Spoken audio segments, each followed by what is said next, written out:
Kagame yabaye asabye ingabo za RDF nama 23 ko bavuye mu mujyi wa Walikale. Mbere yo kuva muri Walikale bakaba ubundi bari basanzwe bavuze ko ingabo zabo zizaguma muri uwo mujyi wa Walikale. Ibi bikaba bibaye nyuma y'uko Kagame ahuye n'ibibazo by'ingutu biri kumutungura muri iyi ntambara, byatumye leta ya Kongo na FARDC basubiza bavuga ko ari ukubitega amaso bakareba niba imvugo ari yo ngiro, cyane cyane ko M23 na RDF batangaje ko nubwo basohotse muri Walikale yo igomba gusigara nta ngabo zirimo, bitaba ibyo ngo bakaba bazongera bakayigabaho ibitero byo kwigarurira. Kagame yategetse ingabo ze kuva muri Walikale nyuma y'uko FARDC barasheho urufaya rw'amasasu n'imvura y'amabombe bibanda cyane cyane ku kigo cy'indege nyine cya Walikale. FARDC kandi yashoboye gufunga imihanda yibanze injira muri Walikale, buryo Musada wari woherejwe nawe wabuze inzira injira muri Walikale. Ibi byatumye ingabo za RDF na M23 ziri muri Walikale baziha amategeko ko zigomba gushaka uko zisohoka muri Walikale zikajya hitwa Mobi. Gusa gusohoka muri Walikale byaje kunanirana kubera ko bari baguswe na FARDC. Aha rero niho haturutse guca umuvuno wo kwitwaza agahenge no gusubira inyuma ngo barebe ko FARDC yababererekera ikabaha inzira. Gufata Walikale rero bikaba byari byashoboje Kagame ko yabura byibuze ibirometero 400 ngo yageze mu mujyi wa Kisangani. Kisangani ikaba iri ku mwanya wa 4 mu mujyi munini wa leta ya Kongo nyuma ya Kinshasa, Lubumbashi na Bujimayi. Gusohoka muri Walikale bakajya kwihunda muri Mobi, bamwe bari kubibona nkaho ari uburyo Kagame yashatse bwo kugira ngo baruhutse mu bombe ya FARDC nakoresha agahenge mu kwisuganya mu rwego rwo gutegura ibitero simusiga bigomba gufata na Kisangani. Ibi abenshi babihera ko mu byo umuhungu wa Museveni Muhozi Kayine Rugaba yaganiriye na Mubaraka Muganga ari mu mipango yo gufata Kisangani. Inama ikaba kandi bwari uburyo bwo kujya inama hagati ya UPDF na RDF mu rwego rwo kwirinda ko ingabo za Kagame n'iza Museveni zakongera kwisarana nk'uko byagenze muri Kisangani mu myaka y'1999 mu mwaka wa 2000.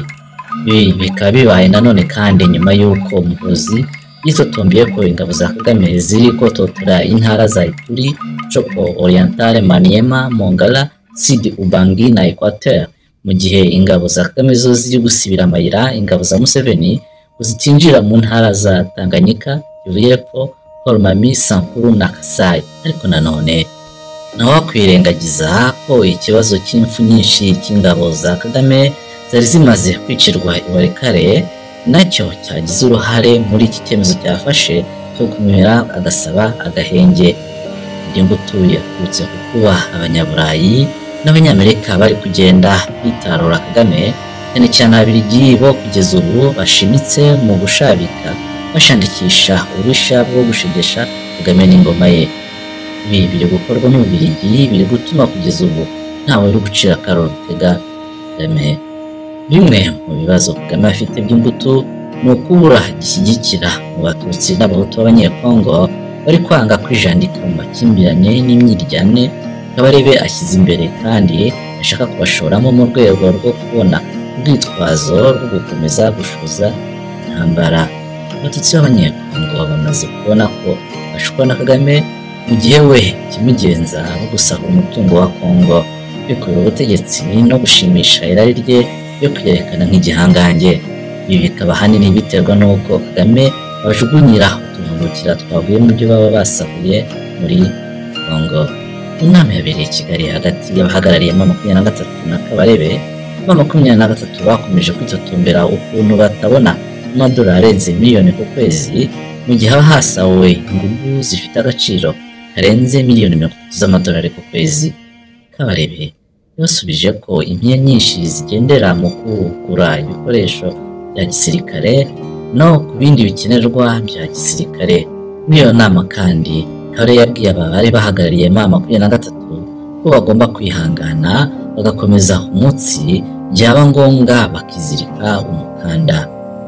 Yageze aho Kabarebe akoresha interuro yo mu Giswahili aravuga ngo matunda ikumbere. Umwe mu bantu bakomeye bo muri M23 witwa John Kanyana Insana yumvise ibyo Kabera yavuze muri iyo nama maze abwira abo bari kumwe ko ibyo ari igipindi. John Kanyansana yagize ati kuva mu 1990 inkotanyi zitubwira iryo jambo ngo Matunda yikombere, none dore imyaka 35 tukiri mu ntambara, amatunda tuzayasarura he? Tuzayasarura ryari?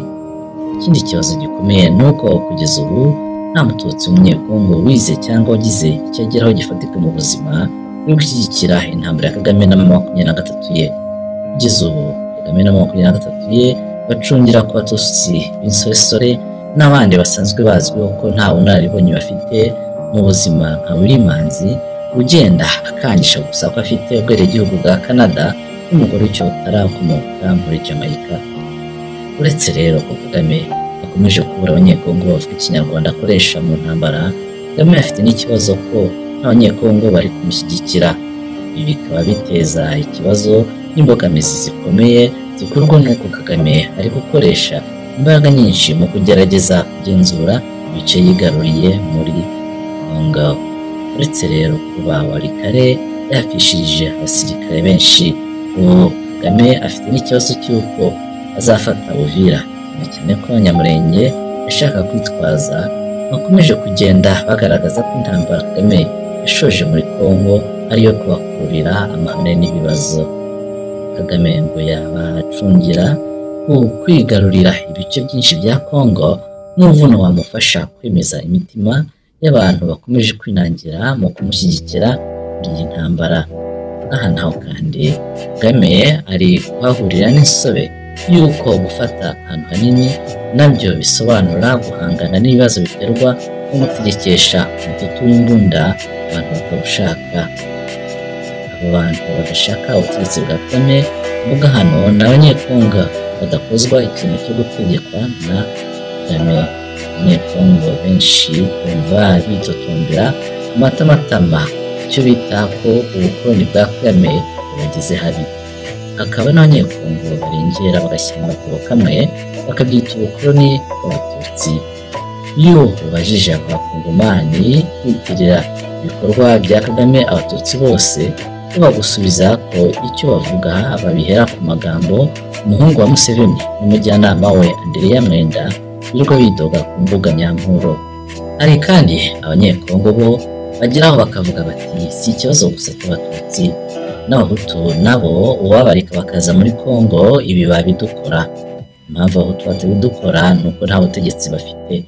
Mbese ikibazo dufite n'Abanyarwanda bose bashaka kuza kudukoloniza kubera ko agahugu kaba ari gatoya kandi kakakera.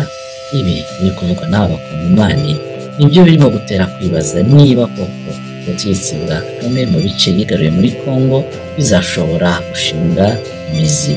Kugeza ubu Kongo uhereye mu bice byigaruwe na Kagame werekanye ko adashyigikiye Kagame ahita yicwa.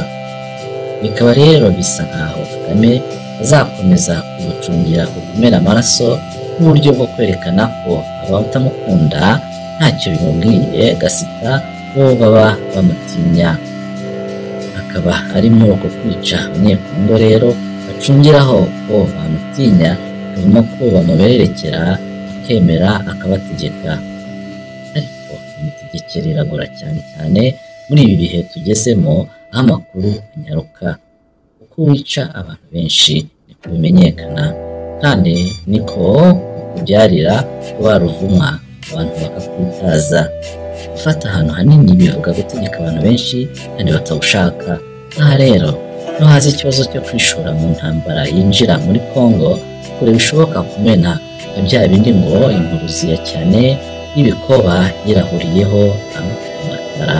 Bivuga ngo intambara igeze ahakomeye cyane ko nta bihugu by'amahanga bishyigikiye Kagame, akaba akomeje no gucungira ku mpiya yakuye mu kugurisha igugu aho yasahuye muri Congo. Hakomeje kandi no kwiyongeraho ikibazo cy'uko urufito rw'u Rwanda rukomeje guta agaciro, ahanini bikuwe n'uko impiya zavuye mu kugurisha ingugu zasahuwe muri Congo zikoreshwa zigura intwaro zihemba abarwanyi ba M23 mu madolari, asigaye akigira muri banki zo mu mahanga aho Kagame n'abantu be bafite ibibariro.